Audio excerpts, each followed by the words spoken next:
So this is the sixth and final instalment of my review of the derivative use interview. Now, before getting into it, I want to comment on this photo. I chose this image especially to use as part of this introduction because I guess from going through all these Jen interviews and then looking at this photo, I realised something. See, for me, when I was looking at this photo, in my mind I was thinking, this is the turning point. This is when Stearns came into her life.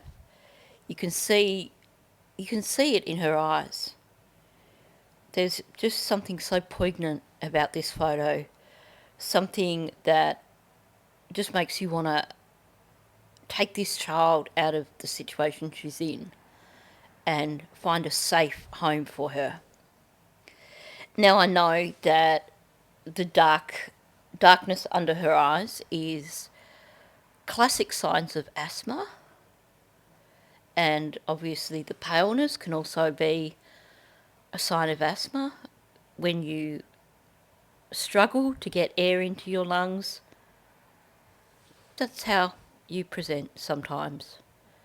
If you know someone who has asthma, you'll know when their asthma is bad because they will have these big bags under their eyes and they may seem paler than usual. So in terms of that side of things, that's not a concern for me. I know that Maddie had asthma, and what I'm seeing there could certainly be explained away as asthma. But it's just that look in her eyes. And I realise that I've actually misjudged this photo.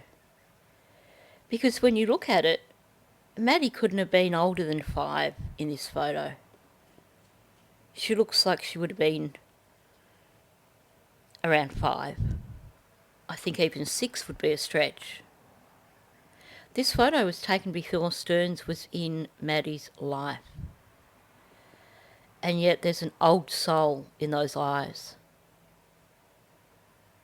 And it made me realise, even before Stearns was in Maddie's life, she didn't have the perfect life because she had a mother who didn't care.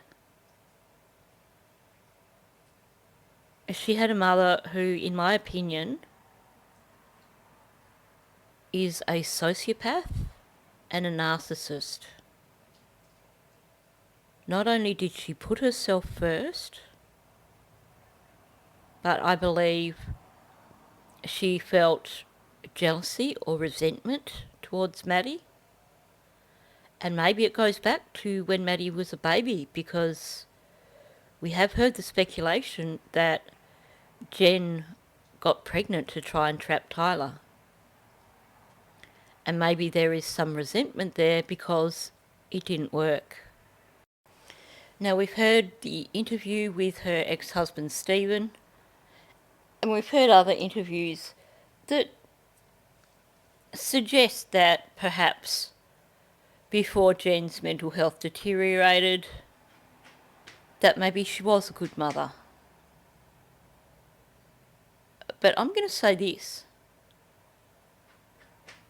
When someone is a sociopath, when they are a narcissist, when it comes to their own children, what the world sees is quite often very different from what the child experiences in the privacy of their own home.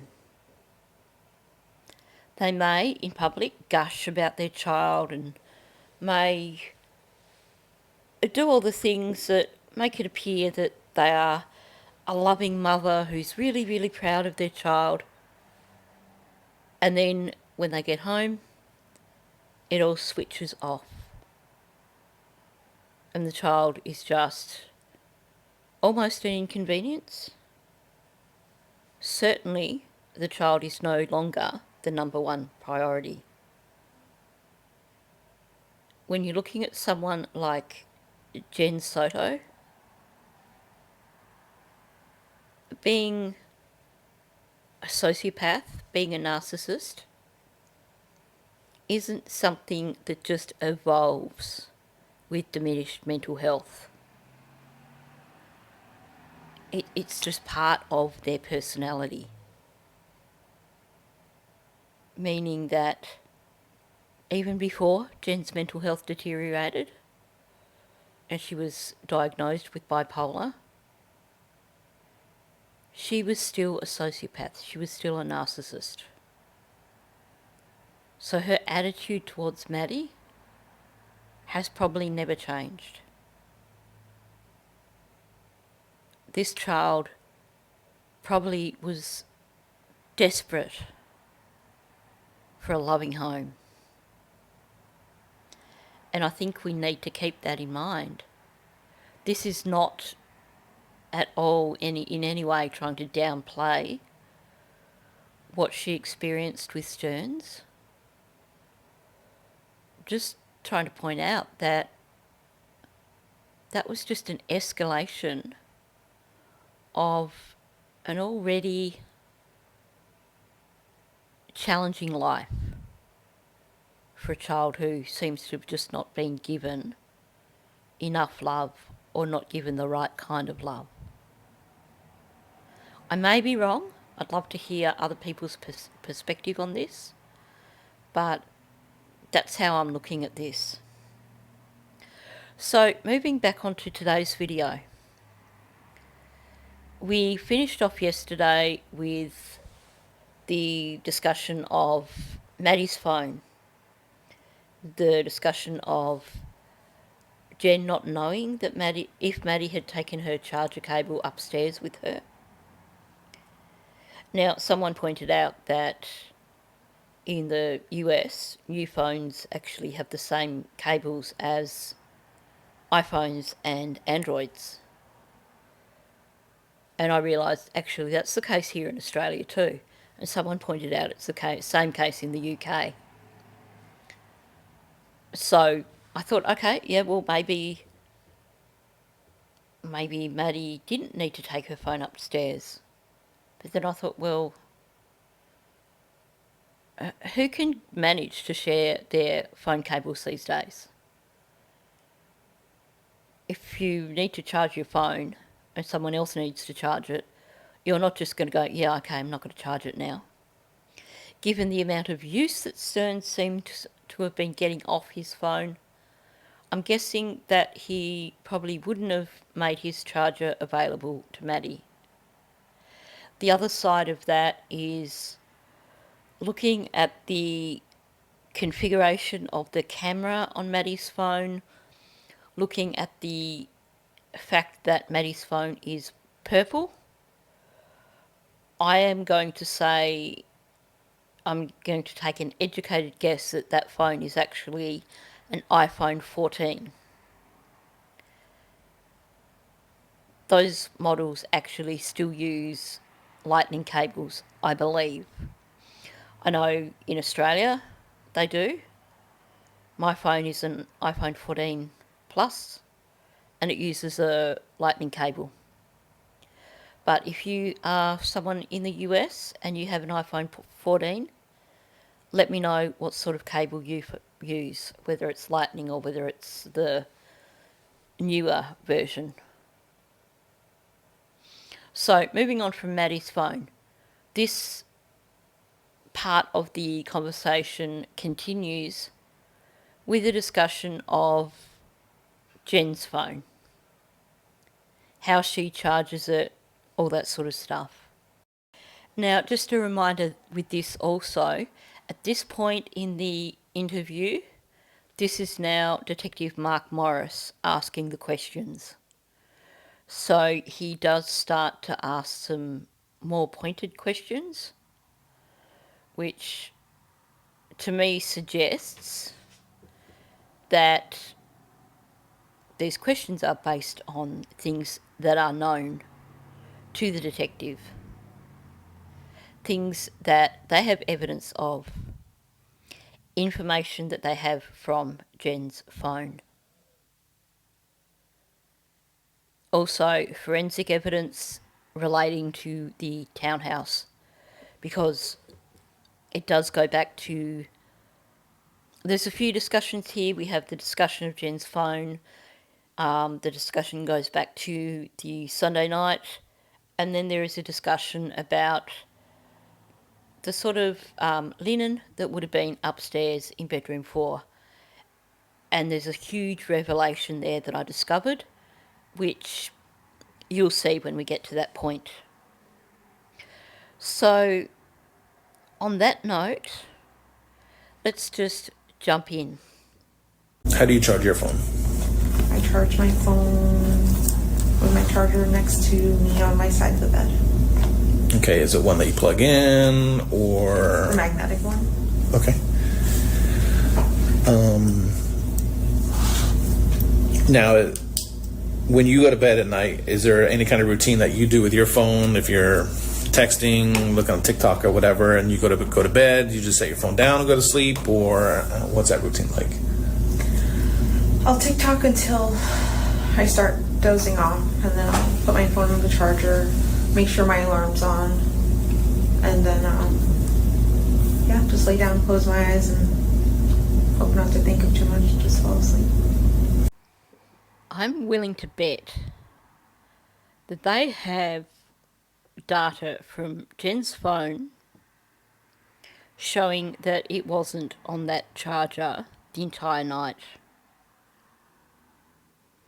The information we've been given is not a lot. We know that she sent a text to Stefan at 11:39 telling him that Maddie needs to go to bed now, which coincidentally was 1 minute after Maddie's phone was put on the charger upstairs. We also know that she was doing stuff on her phone till midnight, at which stage she finally put it on the charger.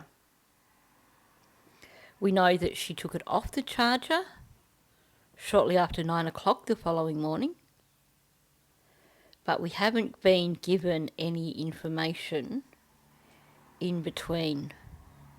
And I wonder if that phone was moved at any point during the night. Okay, that night, Saturday or Sunday night, when you guys spending this half hour of time together, was all that you were doing was talking about gifts and counting her money, or were you guys doing anything else? Just asking her for more details about the party and to tell me what I missed. She seemed like she had a really good time. Seriously? She sounds so chirpy there. He's asking her about the Sunday night. Did you talk about anything else aside from the gifts and the money? And she's so chirpy, just asking her for more details about the party, about what I missed. She seemed like she had a good time. Well, we know that Maddie was extremely upset during that party. She was upset because Jen didn't go to the party. She was upset because she didn't get more gifts. She was upset because she didn't get more money. She was upset because barely any of her friends had turned up. So, saying she had a really good time is complete utter BS.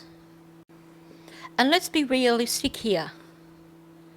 We know that sparks could fly between Maddie and Jen.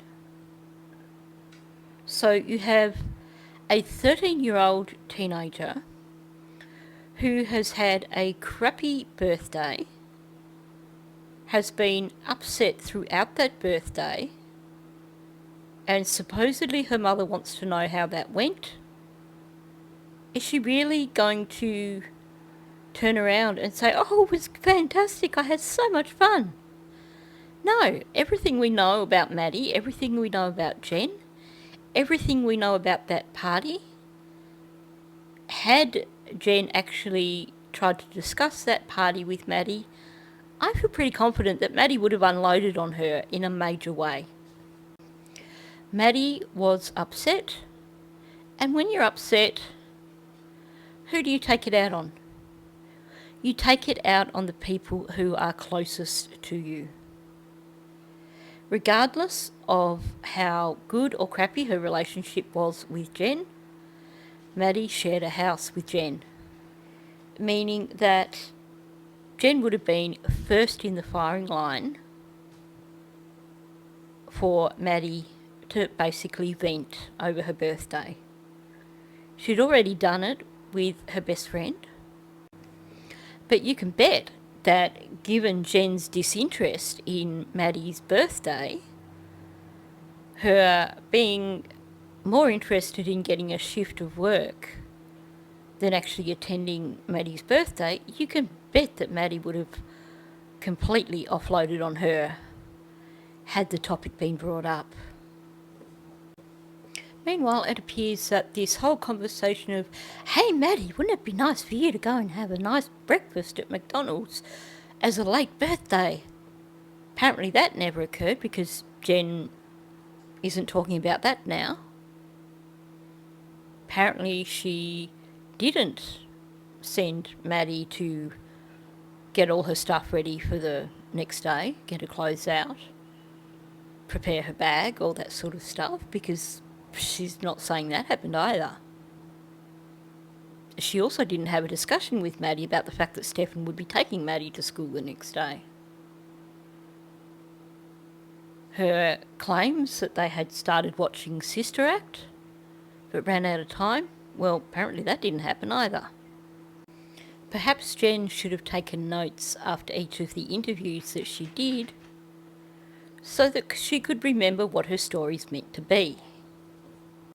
But even that wouldn't help her, because at the beginning of this interview, she was having the conversation about getting Maddie to prepare herself for school for the next day as part of this half-hour period of time. But she's already forgotten that. Because, of course, in her mind, that was just this isolated thing that she's made up because it makes her sound like a good parent. But she hasn't actually put it into a solid position in her timeline. She made it up on the spot. She didn't insert it into the timeline.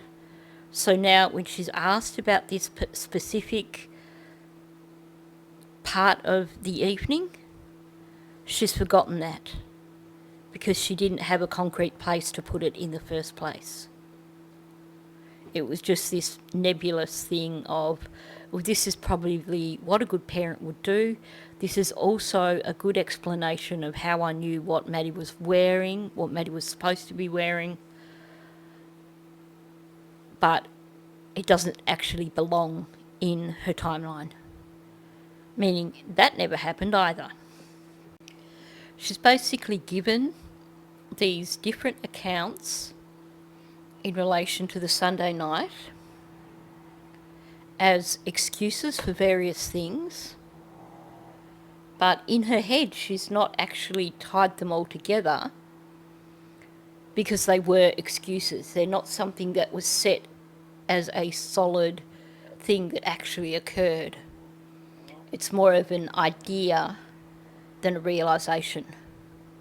I'm not sure if I'm describing that clearly. But basically, had these things happened? Right now, when he asked her, was there anything else? They would have immediately come to mind. But because they were excuses, because they were things that just got plucked out of the air randomly to explain something, she's already forgotten about them. When you got home from work that day, where was everybody? I think everyone was in my room, hanging out in my room. Okay, everybody meaning Maddie and Stefan were in my room. Okay. Sorry. There is way too much consistency in terms of the way Jen is communicating about Maddie and Stefan being in her room on the Sunday night and the way she communicates about that Sunday night. He has asked her here, when you got home, where was everybody? Her response is, I think everybody was in my room, hanging out in my room. So she has to double down on that. She has to emphasise that, hanging out in my room. Again, it would have sufficed to say, well, they were in my room. But instead we get, I think. Once again, she's not going to commit to that. She's not going to give that 100% definite answer. She's not going to be completely affirmative. I think everybody was in my room. How can you not know? You've claimed they were in your room, although you have said that you ate your sub alone. And I know people have said to me, well, no, she mentioned that the way it was said made it sound like she was the only one that ate the sub. And yes, I agree with that. But it was the wording of her basically, she was the only one. The way I interpreted that was basically, yes, she was the only one that ate the sub, but she was also the only one in her room, because she essentially said alone in her room. So here, again, she's being really vague. I think everybody was in my room. Whenever Jen says, I think, that appears to be whenever Jen is lying. She says this when she's being evasive. You see it so often. We've seen it so often in this interview. Now, he wants to clarify there. When you say everybody, who do you mean? So she starts with Maddie and Stefan were, and then, boy, do you get those fading facts right then and there. Not only are they fading facts, but they are mumbled. The words are mumbled because it's not the truth. She says, in my room. It is so much quieter than the rest of that sentence, and it is mumbled, so that you have to listen carefully to catch that's what she said. So she's saying, I think everybody was in my room. The I think immediately makes me question if anybody was in her room. If she's just saying, I think, because this is the answer I should be giving, not because this is the truth. And then she doubles down with these fading facts, the in my room, that is so quiet, so mumbled, that you blink and you miss it. So to me that says, when she got home, Stefan and Maddie were not in her room. It's my theory that they were already upstairs, or at the very least, that Maddie was already upstairs. She got home 2 hours after Maddie got home. Supposedly, Maddie got home and got straight onto her routine. Took her meds, had her shower. Would she really have been awake 2 hours later? And let's say hypothetically, Stefan was there when it was time for Maddie to take her meds, and it wasn't Maddie's meds that she took. Is it possible that Maddie was already unconscious in that upstairs room at the time that Jen came home? Because every single time this discussion comes up with regards to the Sunday night, it is the same thing. Every time I listen to something about that same night, I come to the same conclusion, and that is that Jen did not see Maddie on the Sunday night. I've not seen anything concrete that would point me in the direction of believing that she actually did see Maddie. My original theory had been that Maddie had come home, changed into warmer clothes, hence the jeans and the hoodie. And I had originally contemplated that perhaps Maddie was already deceased when Jen came home. But then as more information came out, that's not a possibility. We have the report from Detective Tagler, where she describes the footage of Stearns in that parking garage. This occurred at 9:40 in the morning, and Maddie is referred to as being limp, meaning that at 9:40 the following morning, rigour hadn't set in. In fact, rigour hadn't even started in the larger muscles, which means that you have an 8 to 12 hour window in terms of when you start to see signs of rigour. 8 hours is when you see it occurring in the larger muscles. By 12 hours, that is kind of roughly when you're going to see full rigour. If we take 8 hours from 9:40, then that takes us back to 1:40 a.m. That to me says that Maddie was still alive at least up until 1:40 a.m. But I still do not believe that Jen saw her on the Sunday night. All right. Now it's obvious that you and Stefan communicate via text message and phone calls and stuff like that. What is Google Meet? What is Google Meet? That is like Google's version of FaceTime. So just face chatting. Okay. Video chatting. Okay. So, of course, for those of you who may be unaware or may have forgotten, the reason he is referring to Google Meet is because one of the things they discovered in their investigation was Jen's insistence on communicating with Stearns via Google Meet.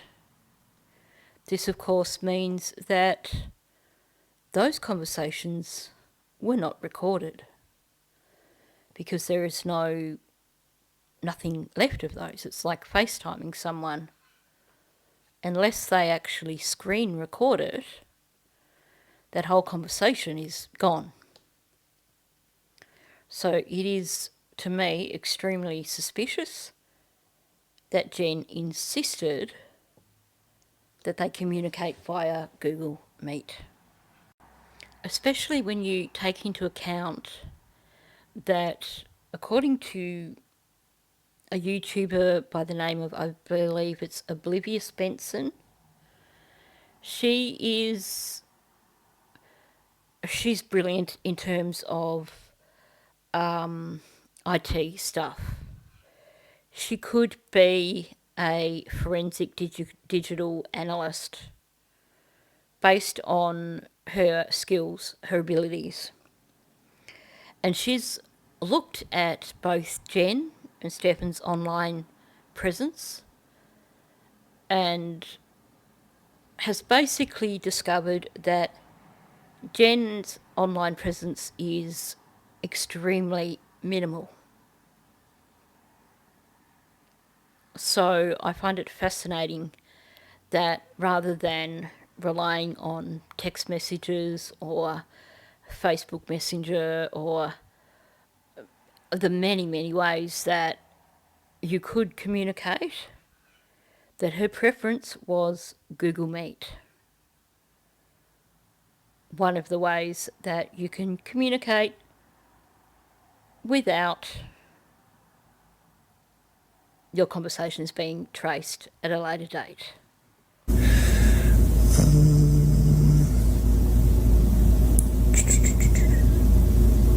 When her birthday party was planned, was this planned before you got your job or after? The birthday party? Mm-hmm. I think it was planned before, because once I saw my schedule and I saw that it was during a training day, and I wasn't going to call out. I considered rescheduling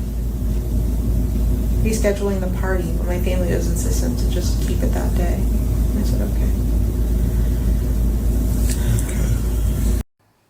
Okay, I realise I haven't been clear enough in my description or in my explanation of what's going on when Jen uses "I think" statements. Because yes, much of the time when she says that, you know there's a lie coming. But essentially, probably the best way to describe it is Jen uses "I think" when she is being deceptive. When she is trying to avoid giving an affirmative answer that is going to make her look bad, or when it is going to be an outright lie. And you can tell what's going on based on the context around it. So, in terms of what I was said before, when she was saying, I think everybody was in my room, hanging out in my room, she didn't offer any explanation of that. She just stated that as, not even fact, as her belief. She didn't offer anything to support that in terms of, because I remember seeing Stefan sitting at the desk and Maddie sitting on the bed or something like that. There's nothing there to make that a solid statement. Whereas in terms of the birthday party, she's being evasive here because her answer doesn't make her look good. We know that she's being evasive as opposed to outright lying, because she does back it up with statements, with qualifiers. So he's basically asking her if the party was planned before or after she got the job. First thing she does is she stalls. She asks him, the birthday party? Well, duh, Jen, which other party do you think it was? It is a classic Jen Soto stalling tactic when she's trying to decide what to say. Because it doesn't look good for her, the answer that she has.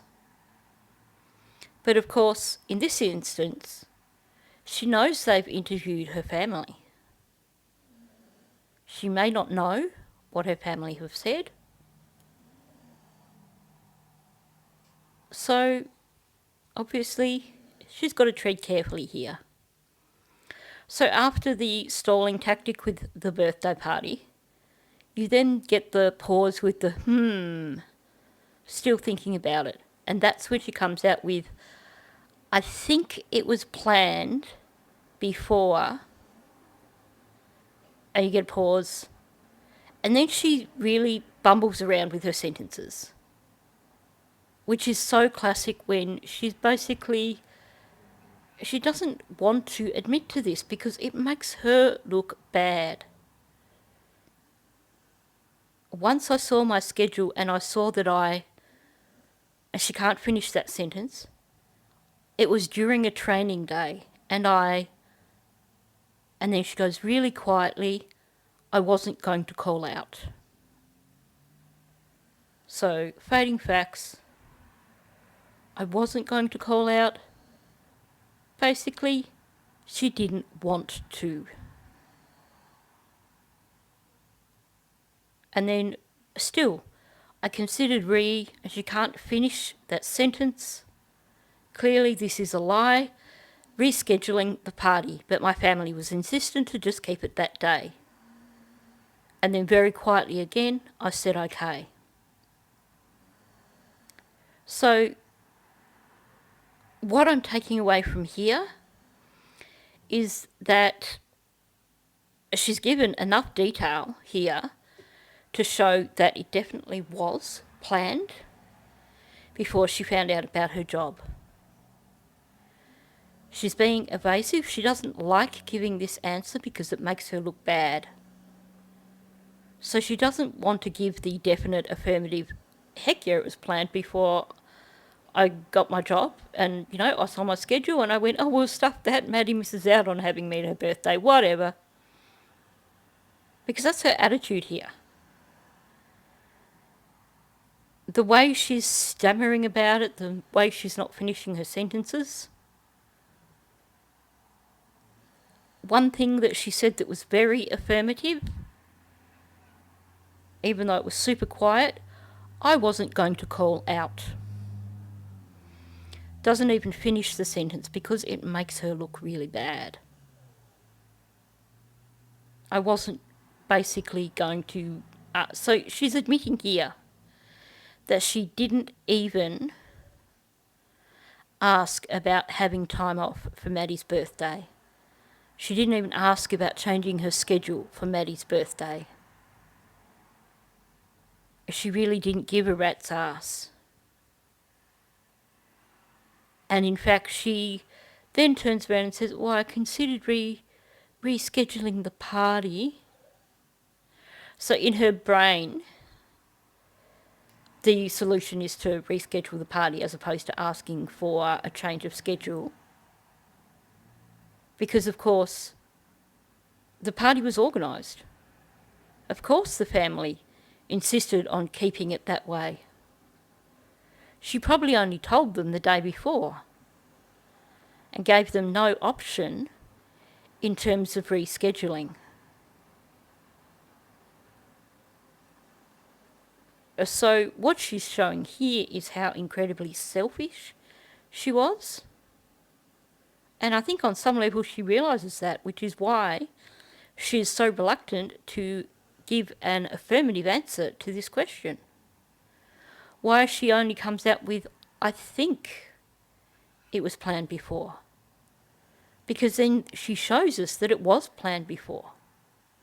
It's just that she doesn't want to go down this road.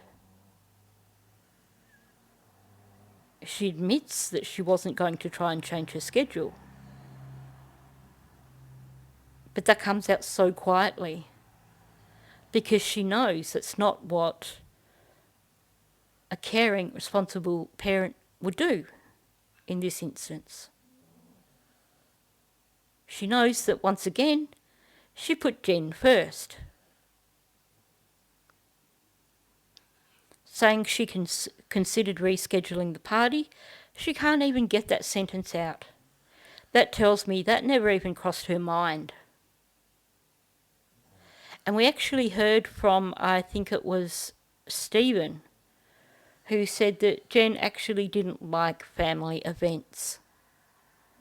So it was probably a relief to her to be scheduled on the night of Maddie's party. It gave her a solid excuse not to go. Because it never once occurred to her that her daughter might actually be upset by her mother choosing not to attend her 13th birthday. So we're getting a really clear image of just how selfish Jen was. And that answers a lot of questions here. Maddie's birthday party was not important to her in the least. But she's reluctant to admit that because she knows it makes her look like a bad person. And she also knows just how bad it looks that the evening before Maddie lost her life, Jen didn't even spend time with her. And I hope that somewhere deep down inside her, she actually feels a little bit of guilt for that. I hope that there's a part of her that does actually burn over the fact that she missed out on precious time with her daughter that she will never ever get back. I really hope that hurts her so much. I know that sounds quite malicious, but when it comes to Maddie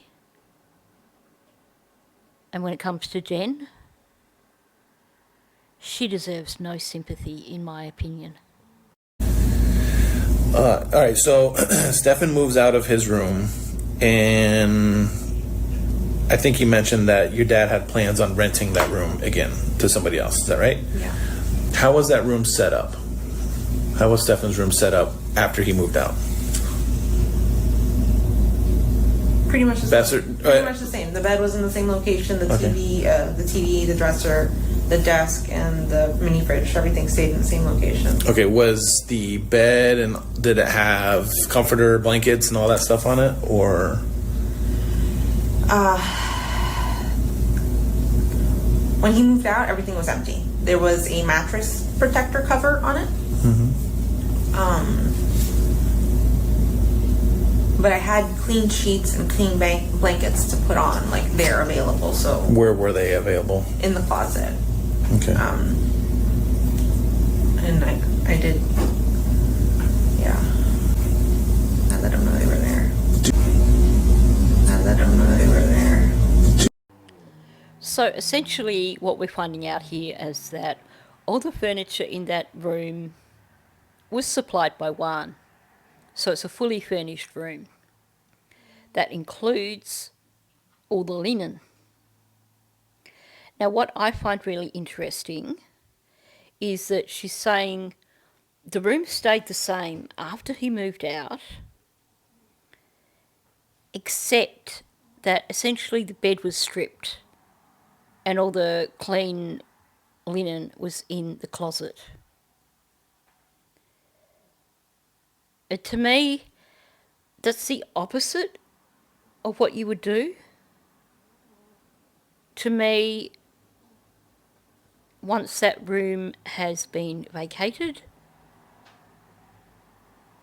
if you were expecting someone to be visiting and sleeping in that room, which clearly she was, you would wash the linen and then you would put it back on the bed. And if you were a slug like Jen, that would be much easier than actually having to neatly fold it all and put it away in a cupboard. Maybe people do things differently, but I do find it interesting that it was all put away in a closet.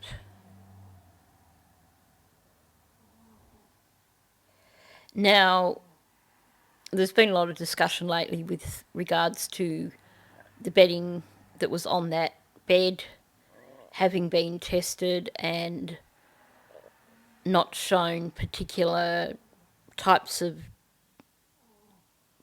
fluids or DNA or anything. But people seem to be forgetting that Stefan was seen doing laundry on the day that Maddie went missing. So I know some people are going, oh, maybe this proves that Stefan is innocent. Maybe it proves that Maddie was never in that bed. No, it just basically confirms the story given by the flatmate that Stefan did laundry.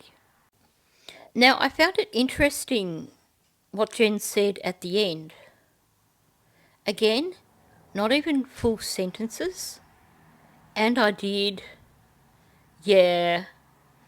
And then that really quiet, mumbled thing that, as you saw, I had to slow it down to 0.7 speed and pump up the volume to try and figure out what she was saying.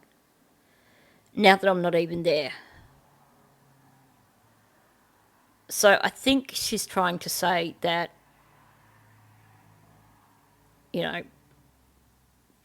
maybe it's done differently now that she's not there, or I don't know.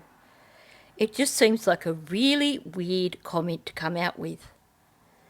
Because we're not talking about that period of time. We're talking about after Stefan moved out in December, up until when everything changed in that household and everyone moved out.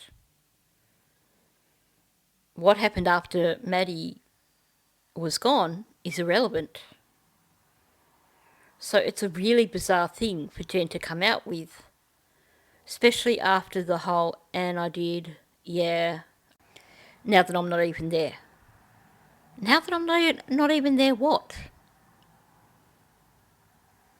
I think I'd love to know what is actually going on in Jen's brain here. Because there is something that is not being said. And I haven't got a clue what it is. But definitely, whatever she is processing here in her brain is not coming out of her mouth. But it sounds like it may be something significant. Something relating to Stefan moving out, something relating to how the room is set up. Something relating to the bedding being kept in the closet.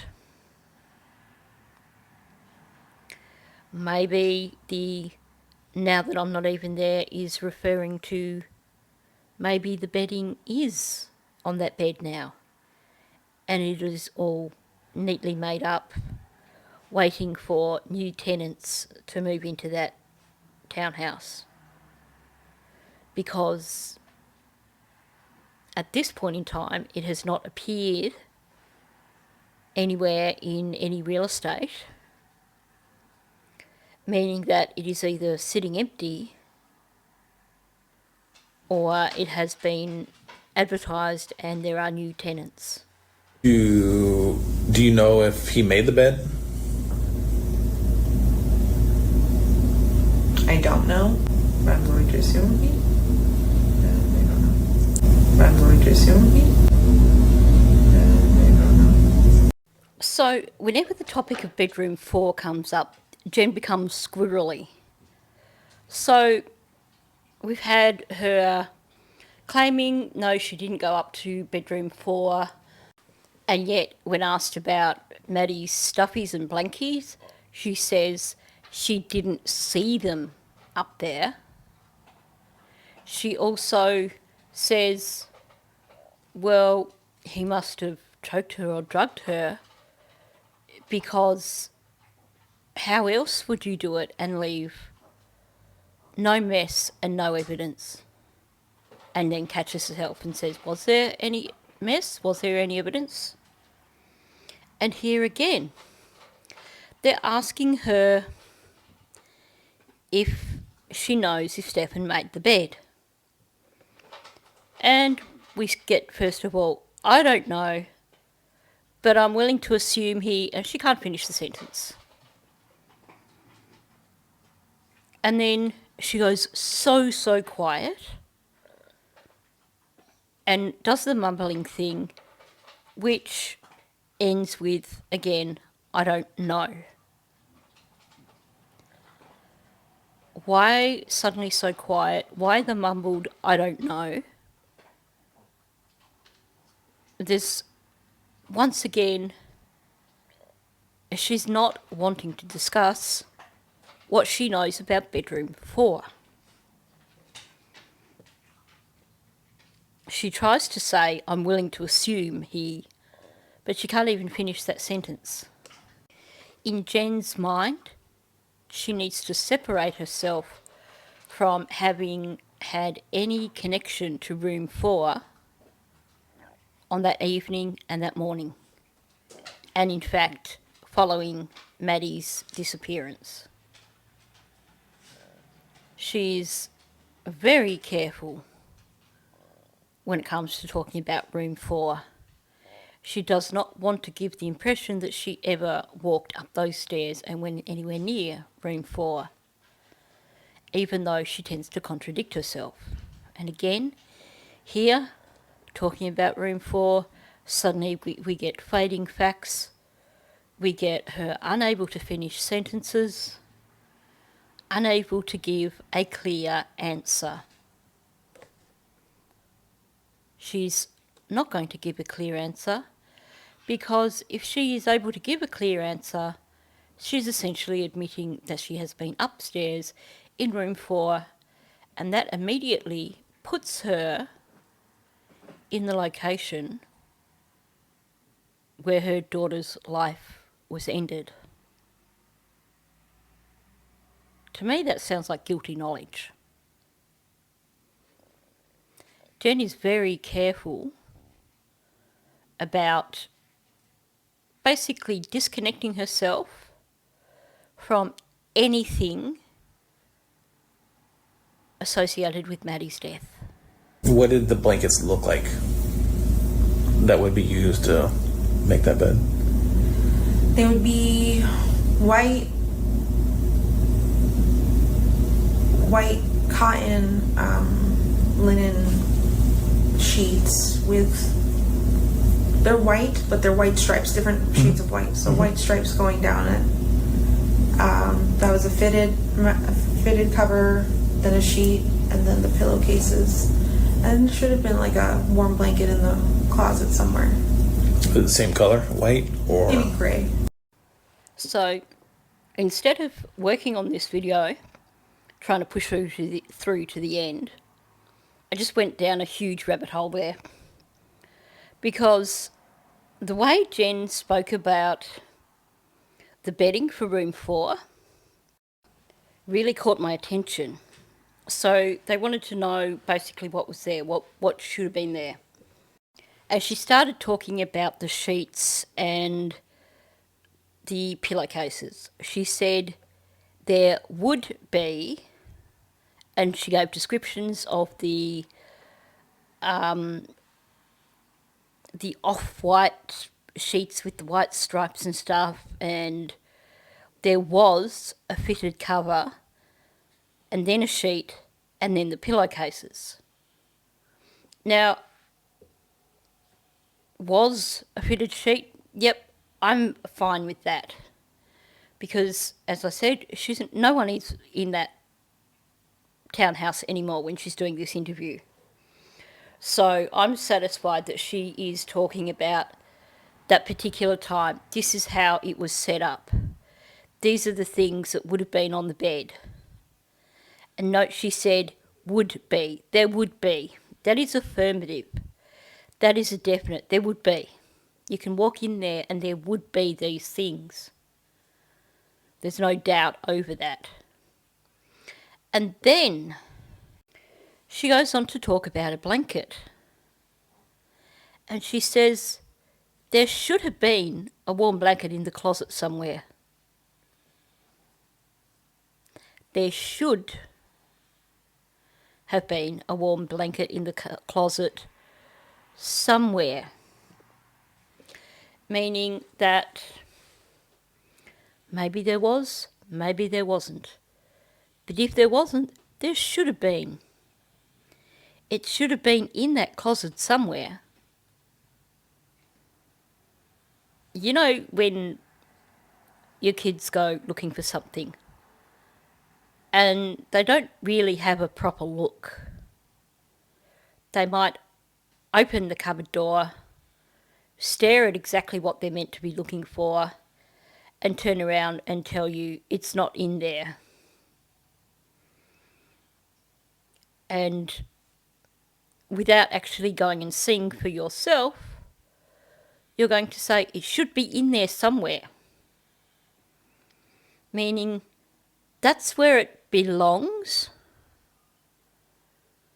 but maybe it's not actually there.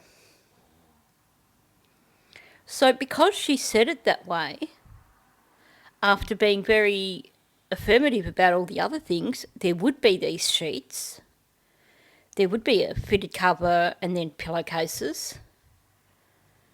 But then there should have been a warm blanket in the closet somewhere. I thought, this doesn't sound right to me.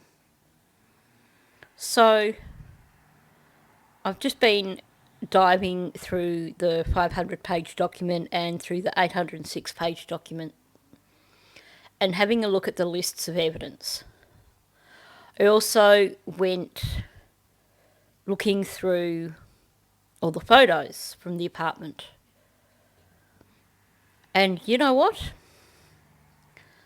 I could not find any reference to a grey blanket anywhere upstairs. I could not find any images of a grey blanket anywhere upstairs. So it appears that at the time that they went through that townhouse, there was not a grey blanket anywhere upstairs. There is a list of blankets from downstairs that were taken into evidence, also grey, but they were downstairs. They were not taken from upstairs. So to me, that is a major admission of guilt from Jen. The one thing in this whole list of bed linen that belonged in that upstairs room, the one thing that appears to have not been in the upstairs room, that grey blanket, she just happens to refer to as should have been in the closet somewhere. Meaning, it could be there, but don't quote me on that. That is, to me, that is a huge sign of guilty knowledge. I want to know where that blanket ended up. And I really hope that they picked up on the language that was occurring there. They picked up on the fact that she is indicating knowledge that the blanket wasn't there. The only item that wasn't there is the one item where she uses should have been instead of would have been. There should have been a blanket, but it wasn't there. Okay, when you say there's pillowcases, how many pillows were on the bed?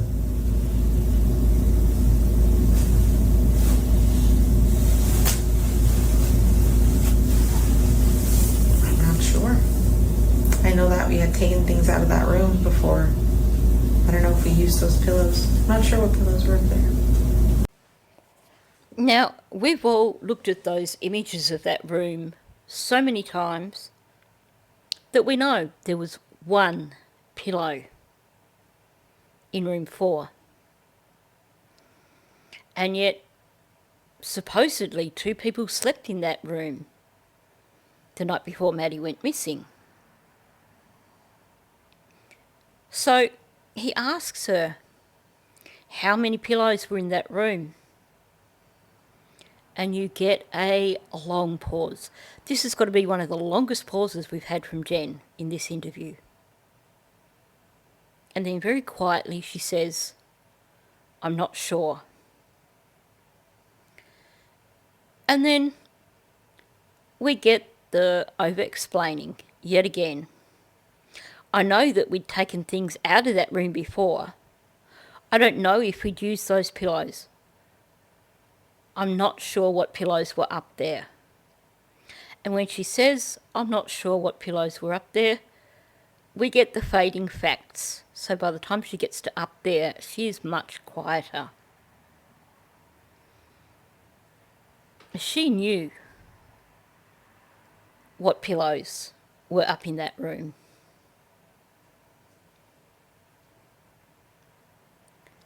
She would have known if she had additional pillows on her bed. There wouldn't have been additional pillows on Maddie's bed in her fake room because Maddie never used that bed. And I think that if we had a look at all those photos of the 3 rooms, we would see that there would not be enough pillows to go around. Jen knew that, I believe, based on what she's doing here. The long pause, because she doesn't want to answer. The quiet, I'm not sure. The fading facts when she repeats, I'm not sure what pillows were up there. And of course, over-explaining. So it appears that we are missing at least 1 pillow. Maybe more because she wouldn't give an answer. She didn't even say there should have been this many pillows. She wasn't even going to go down that road. Because, of course, it's easier to tell when you've got pillows missing. So she's just basically over-explained. I know that we'd taken things out of that room before. BS, Jen. I don't know if we use these pillows. Of course she knew. She's being evasive. And to me, that's a red flag especially when you look at that alongside the comment of that there should have been a warm blanket in that cupboard. And we know that, based on the evidence, there was not a grey blanket anywhere upstairs. Okay, did you ever go into the room after you discovered that she was missing? Did you go upstairs to that bedroom? No?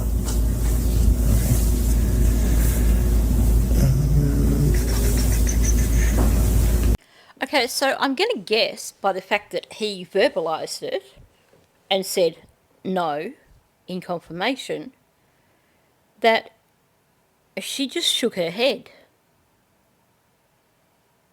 That's more than fading facts. She couldn't even open her mouth to say no. She didn't go into that upstairs room. Again, every time the topic of room 4 comes up, there's red flags all over the place when it comes to Jen. She wasn't even super quiet saying no. She didn't even come up with a sentence with fading facts. She didn't verbalise it at all. I would have loved to have actually seen this on camera. Now, presumably, because of the type of interview it was, there wouldn't be any video footage. But I would have loved to have seen her body language at that point in time. Because I can bet that while she was shaking her head no, that her body language was probably giving her away. Again, seems to me that Jen has been in room 4 and she doesn't want to admit it. So when you go to sleep in your room, and you're either with Maddie or without Maddie or with Stefan, is your door open, closed, lights on, lights off? When I go to sleep? Mm-hmm. So I have a cat. I can't shut the door. I have to leave it cracked. Mm-hmm. So it stays cracked with a door stopper behind it so it doesn't open all the way because my cat will just knock it over. Yeah, but we sleep with the door cracked. Okay, lights on, lights off? Lights off with a YouTube video playing in the background, playing rain sounds. Okay, would the screen be illuminated, or is it something where a screen, like a phone, where the screen goes black and it still plays? It goes black, yeah, and still Okay. plays. Do you remember it happened that night if you were listening to those YouTube videos, or? Probably was. I listen to it every night, so I probably was. Does it shut off automatically? Around like 4 or 5 a.m., but then I'll notice and I'll press play again. Okay. Okay, so for starters, we have confirmation that it is the cat who sleeps in her bedroom.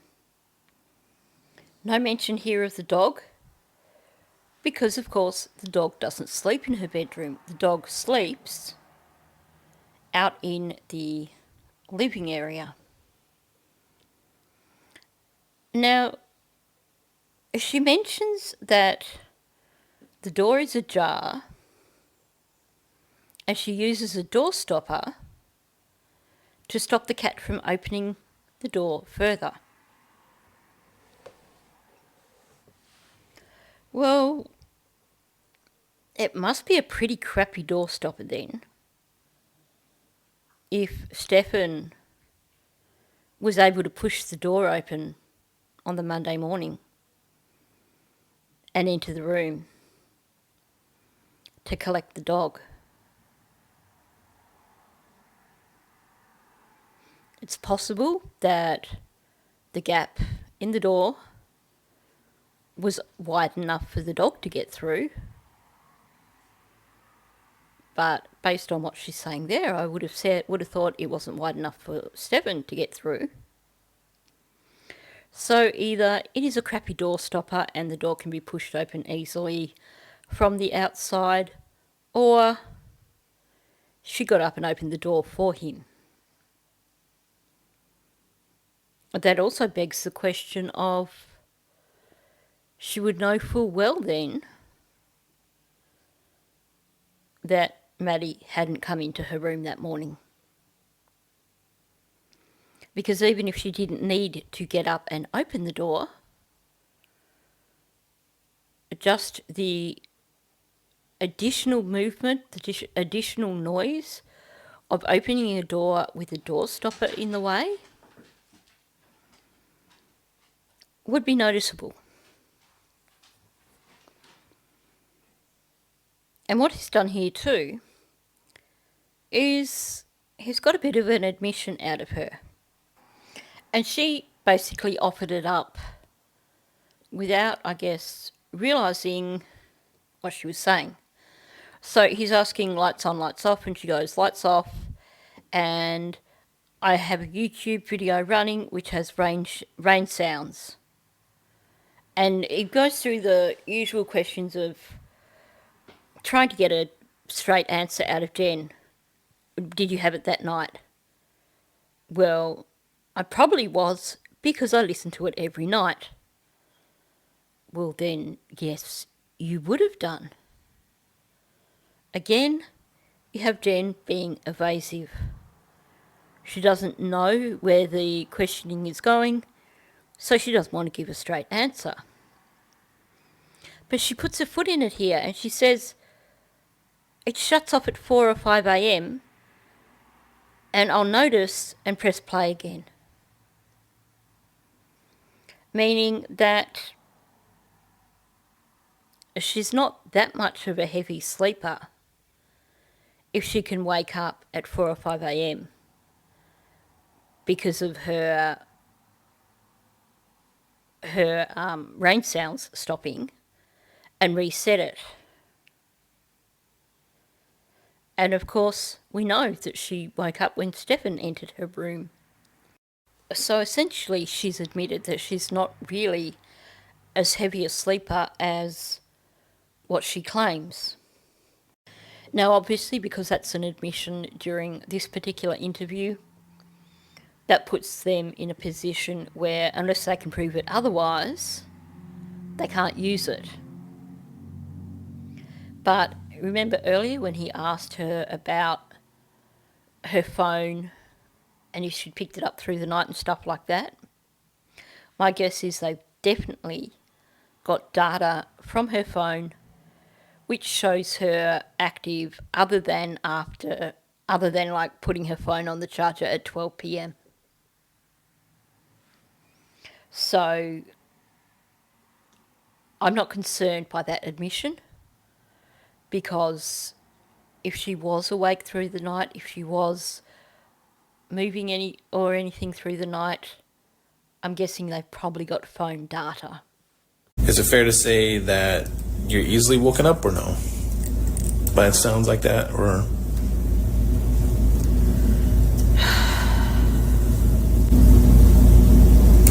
I'm not sure if I'm easily woken up.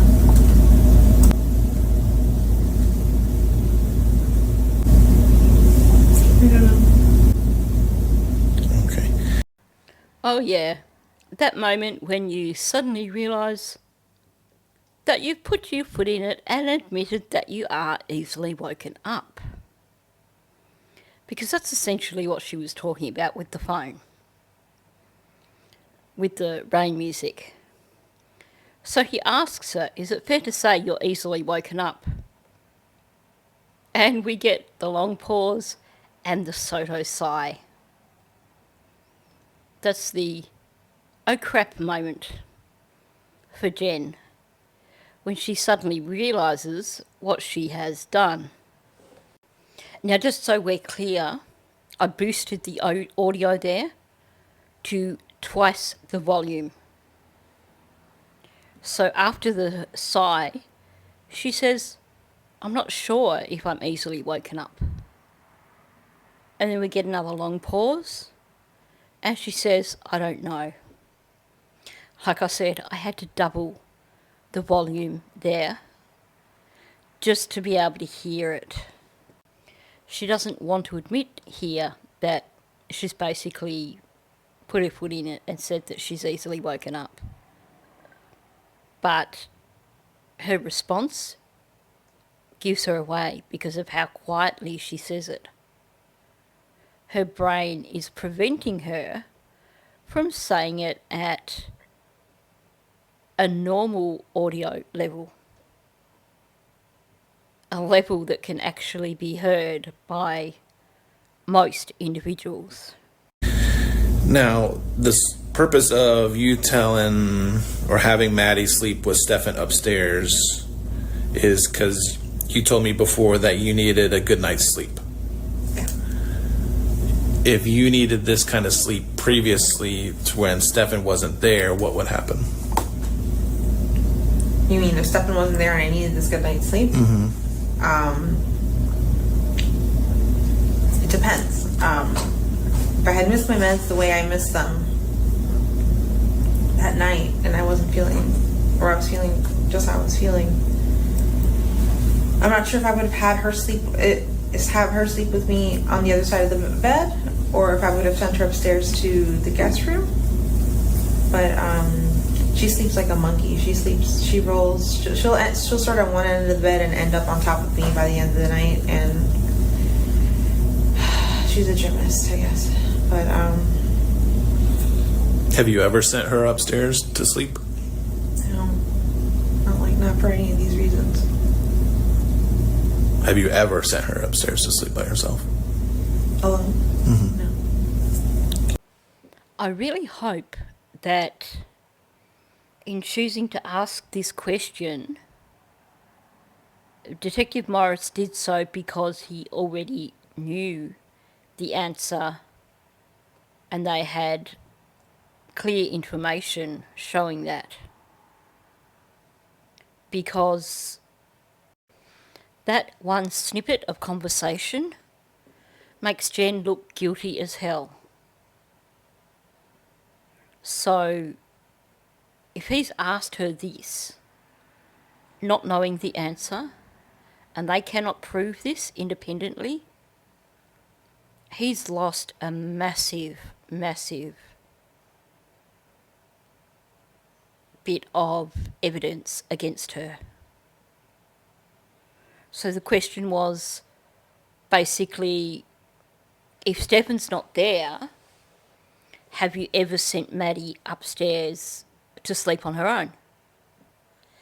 And we get this really long-winded story from Jen about the medications, about if I'm tired, Maddie sleeps like a monkey, on and on and on. Typical Jen, giving all this information, not giving any sort of answer. So then he asks her more directly, have you ever sent her upstairs to sleep? And you get Jen very, very quietly saying, no, not for any of those reasons. So then he doubles down. Have you ever sent her upstairs to sleep by herself? Basically, give me an answer now. Stop faffing around. And Jen does what she does best and stalls. Very quietly she asks, alone? Well, dark Jen, what do you think by herself means? And he gives her the yeah. And then even more quietly she says, no. So she's admitted here that essentially her excuse of sending Maddie upstairs because she was tired, she needed her sleep, she needed her meds, is a load of BS. Because if Stefan wasn't there and she had that similar situation, she wouldn't have sent Maddie upstairs. So she's just admitted that she lied. Like I said, unfortunately, this is derivative use. So unless they have proof of that they've already discovered elsewhere, they've just lost a crucial angle that they could have used against Jen in terms of prosecuting her. I'm going to need to wrap this up. Okay, one more question. Does anybody use your phone other than you? No. Except for the day that we were sitting in front of my house and forensics was in the house. That was the only time I've ever let anyone use my phone, and that was Stefan. Stefan had my phone. What about, do you wear an Apple Watch? Yes. Does it track any of your movements or anything like that you know of? Do you sleep with your watch on? No. I hardly ever put it on, honestly.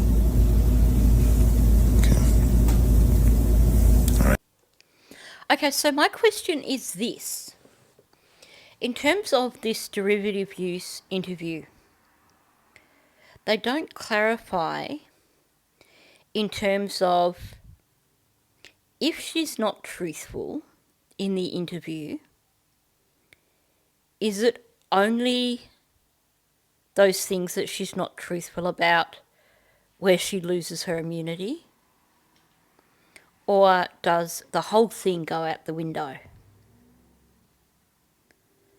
Because these last couple of questions from Detective Morris sound like he's basically thrown all caution to the wind. Like he knows that she's basically lied and gone, okay, deal's off, so now I'm going to get some questions out of you before your lawyer shuts me up. And the fact that we get her lawyer stepping in and saying, I'm going to need to wrap this up, does make me think that it is the latter. That basically Detective Morris knows she's lied and that this immunity has gone out the window. Because why would he be concerned and wanting to wrap the interview up,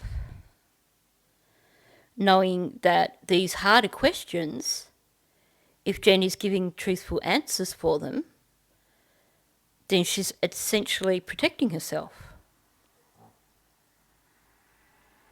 So Detective Morris throws in one last round of questions. Does anyone else use your phone? And she says, no, other than that time that Stefan used it in my car, no. And you have an Apple Watch? Yeah, I've got an Apple Watch. Does it track your movement? Suddenly, yes, but I don't wear it all the time. I don't sleep with it on. I hardly ever put it on. I'm wondering if that is truthful, because that coming straight after, does it track your movements, does make me wonder if she's a bit concerned that there may be some movements that she doesn't want tracked. But you can bet your bottom dollar that they have data from her phone, which they got before this. That data from that phone would have connected to the Apple Watch also. So he knows the answer to this particular question. And I think he was hoping she might have given an untruthful answer. Or maybe he was just signalling to her because her lawyer's gone, yeah, let's wrap it up. Maybe this was his way of signalling to her, we're on to you. We've got all your data from your phone, and we've got all your data from your Apple Watch. Don't think you're getting off scot-free. I don't have anything else. Do you have anything real quick, Danielle? No. Do you have anything that you think we should know, Matthews? Unfortunately, no. Good down there? Yeah, I'm good. All right, it's 10:06 a.m. We will conclude this investigative subpoena interview with you, Ms. Soto. Thank you. So that brings us to the end of this derivative use interview. And I think we've actually picked up a bit from this. I hadn't paid as much attention to this because I had listened to it and thought, oh, it's a bit of a soft interview. They didn't really get anything out of her. But when you go back through and you listen to what is actually being said, she's lied multiple times in this interview. I'd like to think that they have gotten far enough in their investigation that they knew that she had lied, and that this is going to come back and bite her in a big way. I do think it's really telling that there were a lot of really, really crucial questions that they steered clear of. Questions that basically would have shown Jen's involvement. Questions that could have incriminated her. I noticed also there were definitely occasions with Will J where basically he steered the conversation elsewhere before Jen had the opportunity to incriminate herself. I think he did that a bit better than Mark Morris did. I think, like I said at the end, it seems like he either decided, we've got you, we can prove you lied, I'm just going to throw in these questions at the end until your lawyer stops me, or he just screwed it up. But my gut tells me, based on what we've listened to, what I'm thinking is that basically she has incriminated herself by lying, and the deal's off the table. Now, obviously, I'm speculating on that because I don't have all the investigative information that they do. But there's certainly instances where it can be proved that she lied. And there's instances where she gives herself away by the things she's saying. So I'm going to keep my fingers crossed that this is a positive sign in terms of future arrests for Jen Soto. I certainly don't think there were any hard-hitting questions thrown at her that could have blown the case, essentially. The goal of this whole interview was to get an interview from her that could be used to get that grand jury indictment. And that was the number one priority of this interview, meaning that there may have been instances when there are things that maybe they would have preferred not to have asked her, wanting to avoid her incriminating herself in this particular interview where they can't touch her. But the number one goal had to be Stefan Stearns. I know it's been 12 months and it's hard to feel hopeful after 12 months that she is going to be arrested.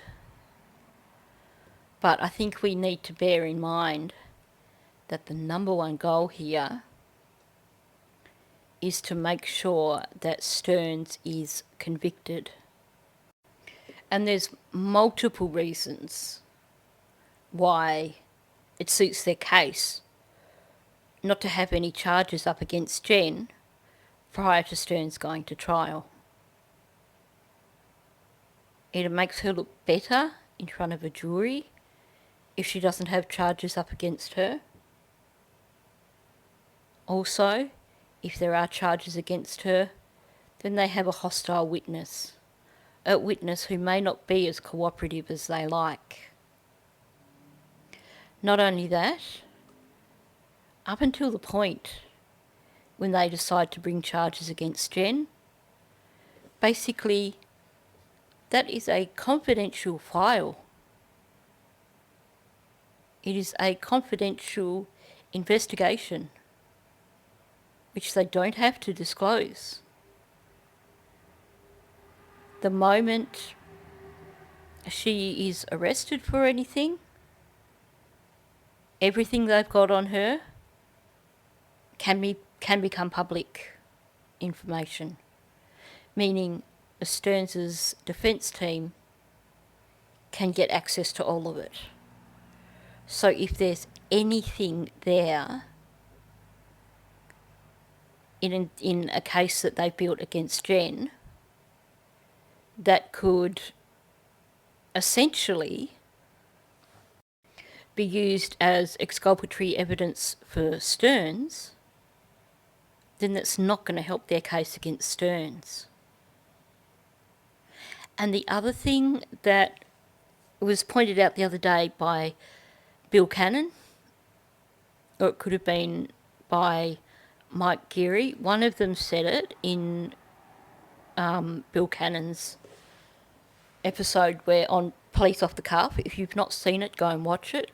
He did a brilliant discussion of the motions hearing, and one of them mentioned that basically they still can offer Jen immunity. Sure, we've had this derivative use interview, so this is derivative immunity. she has immunity from anything that she said here and can't be prosecuted for anything in this interview, but they can go one step further. Let's say all this phone evidence is thrown out. Let's say all the Google evidence is thrown out. I don't believe for a moment that's going to happen.